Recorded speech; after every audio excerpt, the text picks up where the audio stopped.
Hello everyone, very good afternoon. मैं अनु ma'am आपके अपने परिवार डीएल एकेडमी में आपका हार्दिक स्वागत करती हूँ। आई होप आप सब बहुत अच्छे होंगे।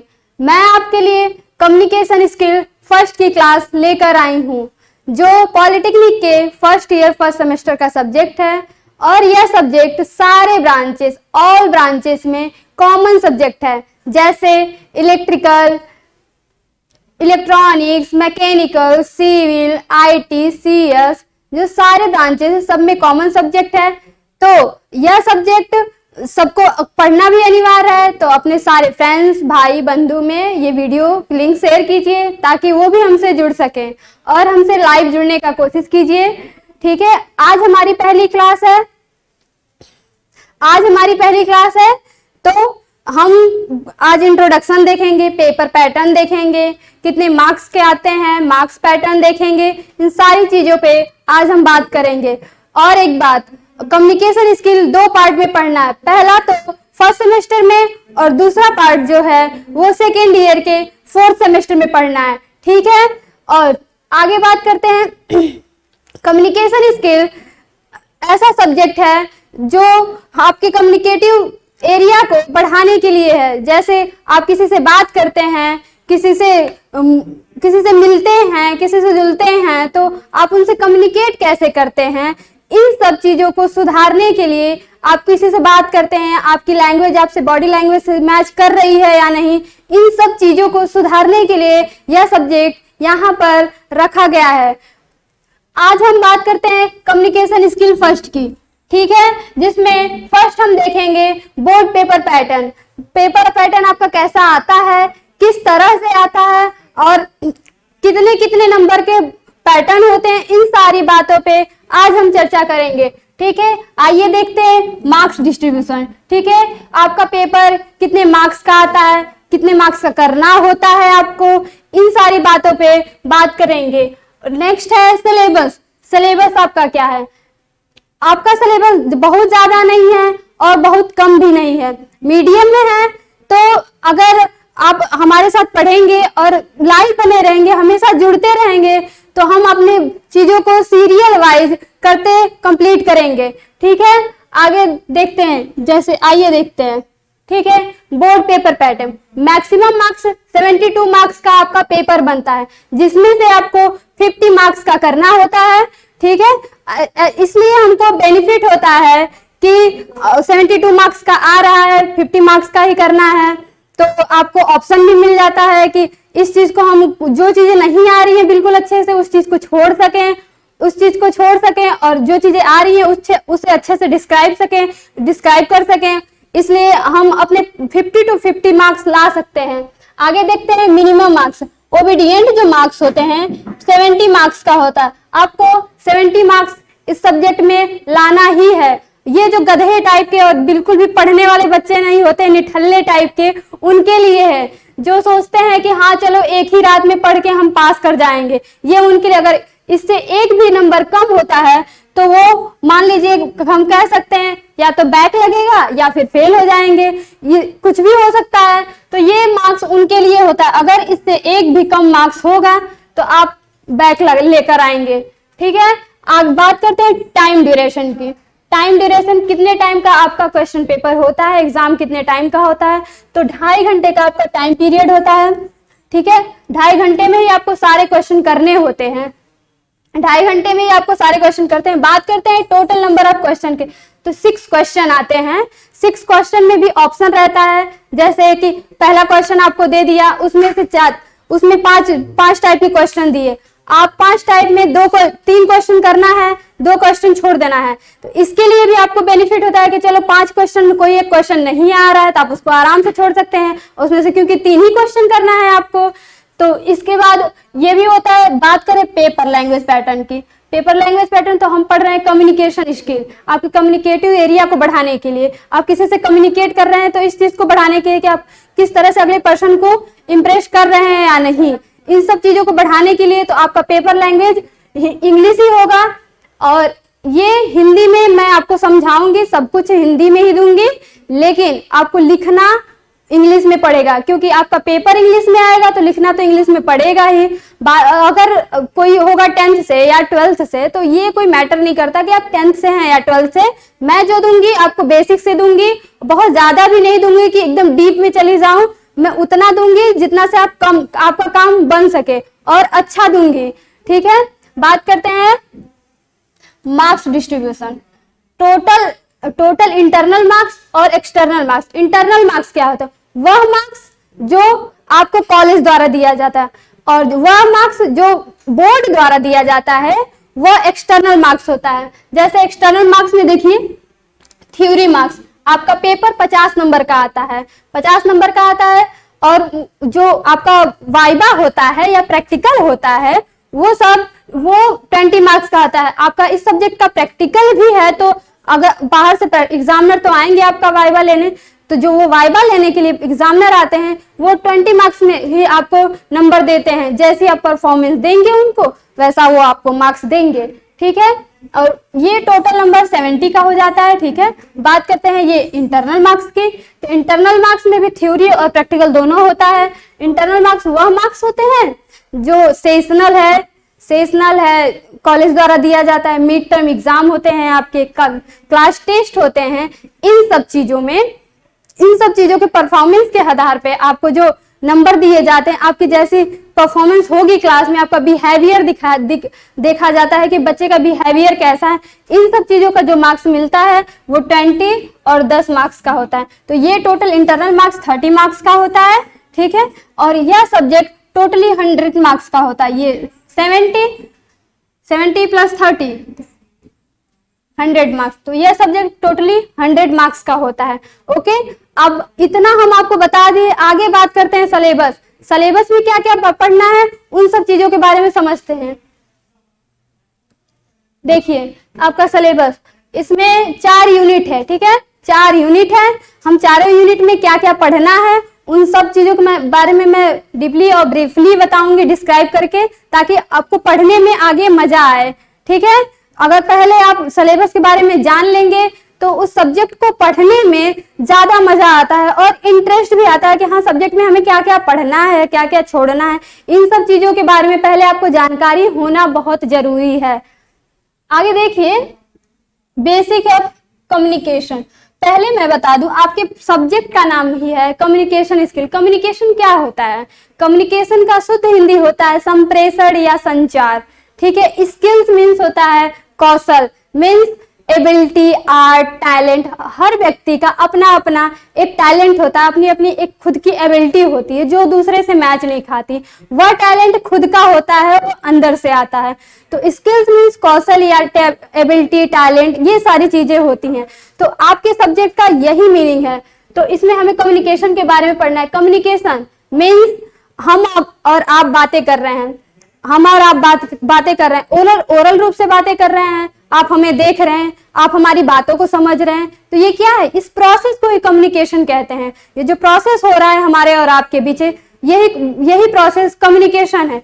कम्युनिकेशन में आपको डिफिनीशन पढ़ना है, पहले डिफिनीशन पढ़ना है, फिर प्रोसेस ऑफ कम्युनिकेशन पढ़ना है। कम्युनिकेशन में क्या क्या प्रोसेस होते हैं, किस तरह से होते हैं, उन सब चीजों के बारे में हमें देखना है। ओके, आगे देखते हैं टाइप्स ऑफ कम्युनिकेशन। जैसे formal, informal, oral, written, verbal, non verbal.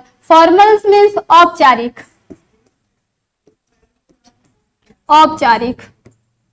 ठीक है, औपचारिक। फॉर्मल कम्युनिकेशन क्या होता है, थोड़ा सा इस पे भी बात करते हैं, हम बताते हैं थोड़ा आपको।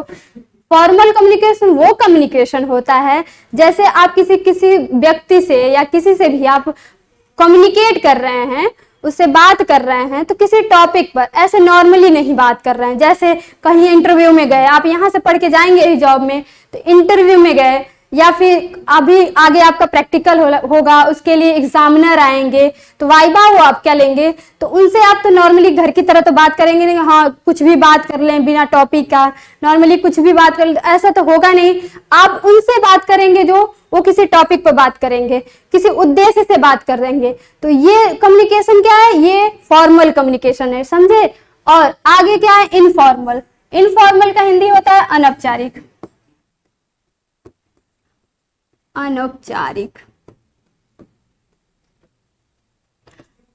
अनौपचारिक ये होता है कम्युनिकेशन, जैसे आप किसी फ्रेंड से बात कर रहे हैं, किसी घर वालों से बात कर रहे हैं, तो उनसे बात करने के लिए आपको कोई टॉपिक की जरूरत नहीं है, किसी उद्देश्य की जरूरत नहीं है, इन सब चीजों की जरूरत नहीं होती है। आप उनसे नॉर्मली कुछ भी बात कर सकते हैं, हंसी मजाक कुछ भी आप जो चाहे वो कर सकते हैं।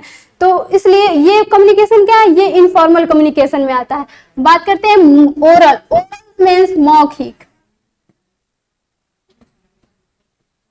मौखिक जैसे हम और आप बात कर रहे हैं, एग्जाम्पल देते हैं, हम और आप बात कर रहे हैं, तो मैं बोल रही हूँ, आप मुझे सुन रहे हैं, तो ये कैसा कम्युनिकेशन है, ये मौखिक कम्युनिकेशन है, ओरल कम्युनिकेशन है। आप किसी से फोन पर बात करते हैं, वो भी ओरल कम्युनिकेशन है। आप किसी से सामने से बात करते हैं, वो भी ओरल कम्युनिकेशन है। बात करते हैं रिटन। रिटन मीन्स लिखित रूप से।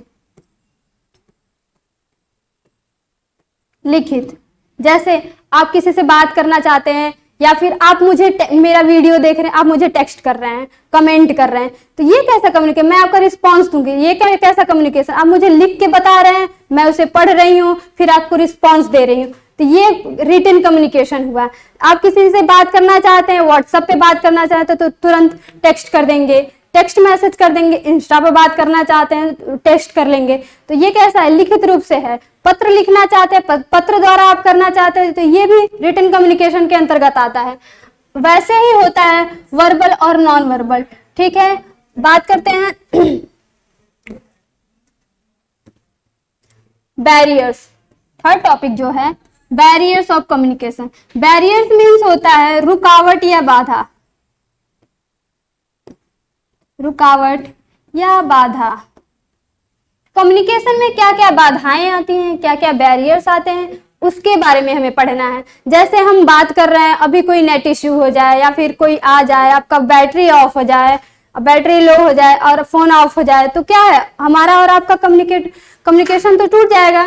तो ये क्या है, ये बैरियर्स है, ये नॉइज है, ये नॉइज है, ये रुकावट है आपके और हमारे बीच के कम्युनिकेशन में। तो इन सब चीजों के बारे में क्या क्या बैरियर्स होती हैं, बैरियर्स आते हैं कम्युनिकेशन में, क्या क्या रुकावटें आती हैं, इन सब चीजों के बारे में हम पढ़ेंगे। फिर नेक्स्ट है टूल्स टू कम्युनिकेशन। क्या क्या टूल्स यूज होते हैं कम्युनिकेशन में, उसके बारे में पढ़ेंगे। आगे देखते हैं unit two. Unit two application of grammar. Application of grammar. सब लोग 10th या 12th से हैं, तो कुछ ना कुछ तो ग्रामर सब लोगों ने पढ़ा होगा, कुछ ना क्या ज्यादा ही सब लोग पढ़े होंगे, क्योंकि अब तो इंग्लिश तो फर्स्ट स्टैंडर्ड से ही पढ़ाया जा रहा है, ग्रामर भी पढ़ाया जा रहा है, तो सबको थोड़ा बहुत, ज्यादा नहीं तो थोड़ा बहुत तो नॉलेज होगा ही। जैसे कि नाउन्स के बारे में, संज्ञा क्या होती है उसके बारे में हम देखेंगे, संज्ञा क्या होती है, वर्ब्स क्या होते हैं, ये कितने प्रकार के होते हैं, इन सब चीजों के बारे में देखेंगे। एडजेक्टिव क्या होता है, डिटरमाइनर्स क्या होता है, एडवर्ब्स क्या होते हैं, मॉडल्स क्या होते हैं, मॉडल एक्सप्रेशंस जैसे कैन हो गया, कुड हो गया, ये सब मॉडल्स के अंतर्गत आते हैं। मे हो गया, etc, ये सब चीजें मॉडल्स के अंतर्गत आती है। तो ये सब कहाँ यूज होता है, कैसे यूज होता है, इन सारी चीजों के बारे में हम डिटेल से चर्चा करेंगे। और नेक्स्ट देखिए सेंटेंसेस। सेंटेंसेस किस टाइप से बनते हैं। सेंटेंस तो बस एक वर्ड से तो बनता नहीं है, उसमें भी बहुत सारी छोटी छोटी चीजें मिलाकर एक सेंटेंस बनता है। जैसे हो गया सब्जेक्ट, ऑक्सिलरी वर्ब, फिर वर्ब होता है, फिर ऑब्जेक्ट होता है, उसके बाद अदर वर्ड होता है, तब जाके मिलकर, इन सारी चीजें मिलकर तब एक सेंटेंस का रूप लेता है। तो इन सारी चीजों पे हम बातें करेंगे, डिटेल से बातें करेंगे। नेक्स्ट देखिए टेंस, जैसे प्रेजेंट, पास्ट, फ्यूचर।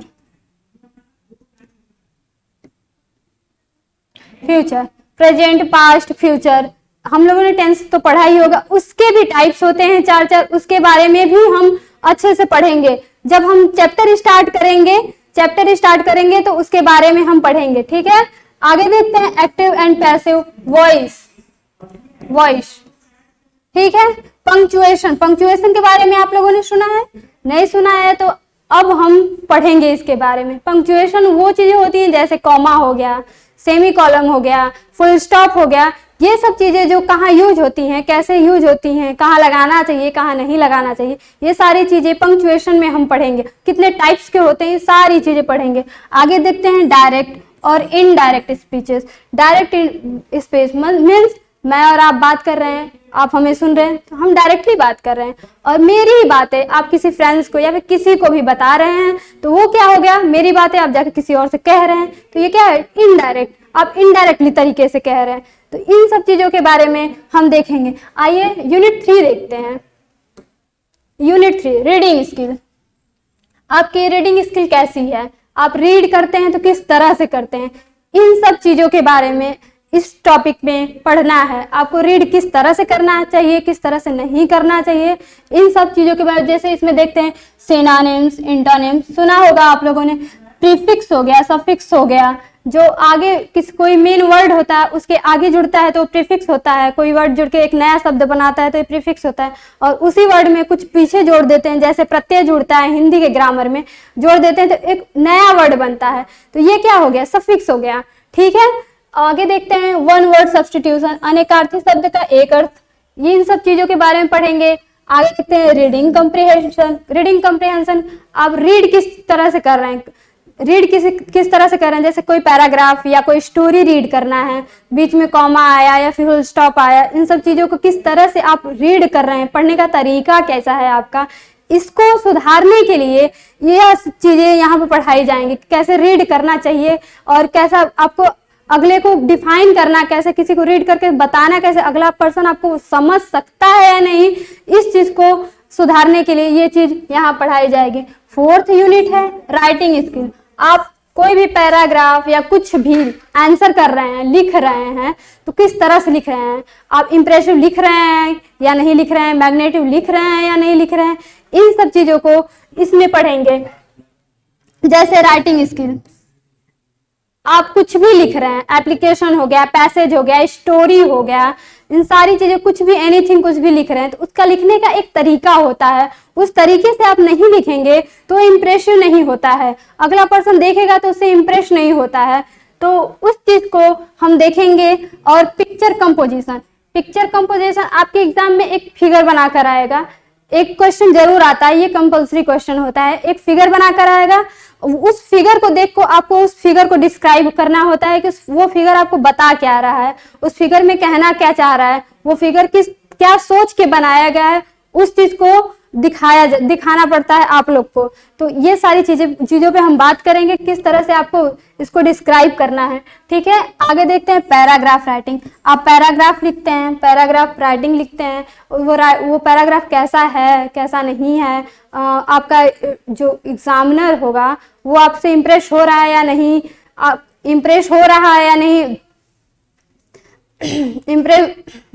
और वो इम्प्रेसिव आंसर है कि नहीं आपका, इन सारी चीजों पे हम बात करेंगे। ठीक है, नोटिस राइटिंग, आपको कोई नोटिस देना है, अपने फ्रेंड को देना है या फिर सोशल मीडिया पर देना है आपको, या फिर कहीं आप जॉब में हैं, आप किसी को नोटिस देना चाहते हैं, किसी कैंडिडेट को नोटिस अपना देना चाहते हैं, तो उस नोटिस को आप किस तरह से लिख कर आप अगले को भेज रहे हैं, आप अगले को पहुंचा रहे हैं। ऐसा नहीं है तो एक पर्सन को देना है तो आप पर्सनली जाकर दे सकते हैं, लेकिन बहुत लोगों को वो नोटिस जारी करनी रहती है, तो बहुत लोग देखेंगे, ऐसा तो नहीं है एक पर्सन देखेगा। तो उस नोटिस को किस इंप्रेसिव सिस्टम से लिखना है, उन सब चीजों के बारे में इसमें बताया जाता है। एप्लीकेशन के बारे में, कैसे एप्लीकेशन लिखना है, कैसे एसे लिखना है, लिखने का क्या तरीका होता है, इन सारी चीजों पे बात होगी। तो आज हमारी क्लास बस यहीं तक रहेगी, क्योंकि आज हमारी पहली क्लास थी, और नेक्स्ट क्लास हमारी नेक्स्ट डे होगी।